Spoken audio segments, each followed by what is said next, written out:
There are lots of ways in which women are massively disadvantaged by sex-blind trans inclusivity.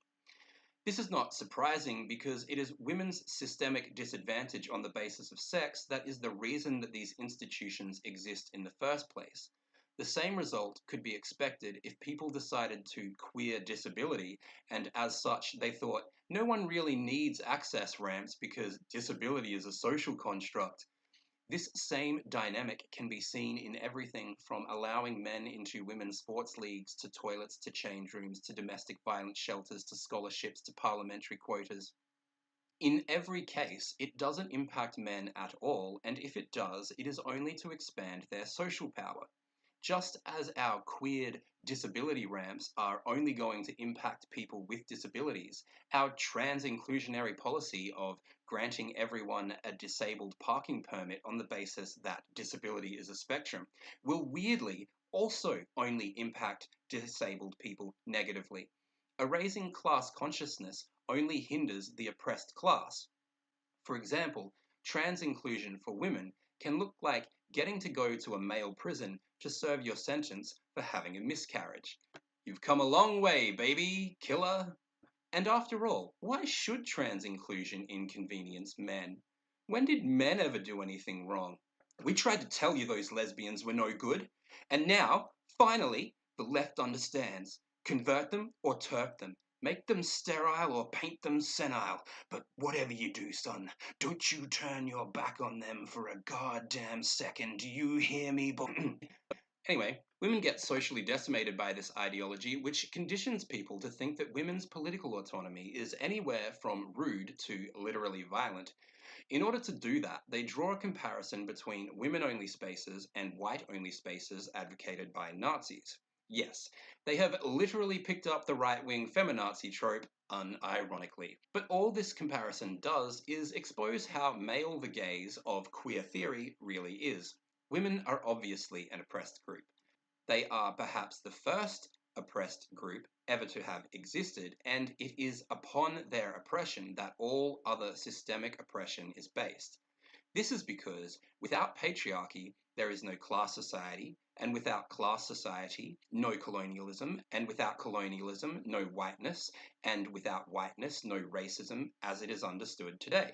So, to summarize, women are oppressed by men under patriarchy, and gender is a male idea. While same-sex attraction has always been part of humanity, LGBT and Q are not ahistorical categories, meaning that you have to be at certain points in history and in certain places for them to be understood. And not always because society is too straight and stuffy to understand the far-out concepts. Sometimes it is because a particular society is, for lack of a better term, so gay that our definitions are no longer applicable. Female, on the other hand, is literally a prehistoric category. There have been women, defined as adult human females, in every single society on Earth. Furthermore, political control of human female reproductive capacity is literally the material basis of patriarchy. Contrary to some people who say that women want to make feminism about their genitals, I think you will find it was men who made feminism about women's genitals. It all comes down to the fact that no one's femininity ever gave a man an heir. Just ask the demons of patriarchy. They'll tell you. I mean, fucking is nice, but I think if we're all honest with ourselves, we would have to admit that it just can't perform a work hour the way good old human offspring can. You can even make offspring work while you fuck. That's how good offspring are. And by complete coincidence, of course, female just so happens to be the one category that gets erased by bourgeois gender identity. Gender theorists have all the intersections in the world except the one that actually got them here. This is not to assert a conspiracy or even a deliberate plan, although there no doubt have been many of both. However, this type of medicalizing of social norms can be seen throughout history, in seemingly benign concepts like addictive personalities or visual learners, but also in more obviously political conditions like virgin, royal blood, drapetomania, or hysteria.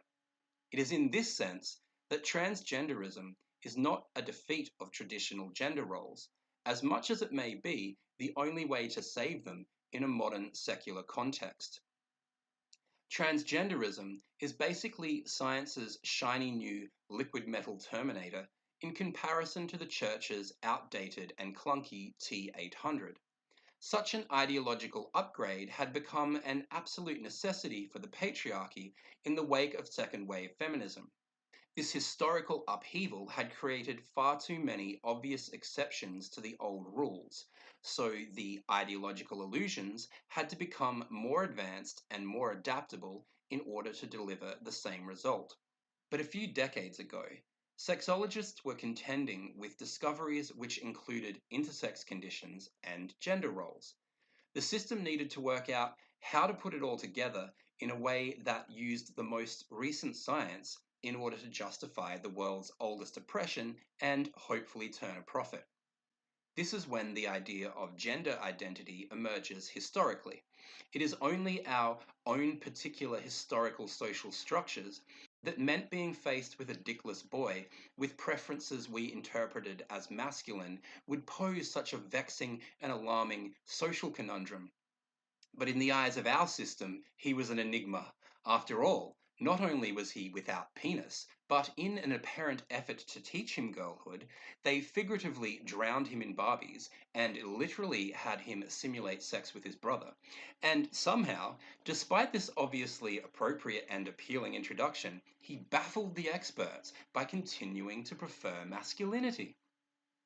The only solution that sexologists could see was that, like in Call of Duty, must be in the brain or maybe in the foot, but definitely not in the dick. This brain sex scam has provided the foundation for gender identity ever since. It's phrenology for the iPhone era.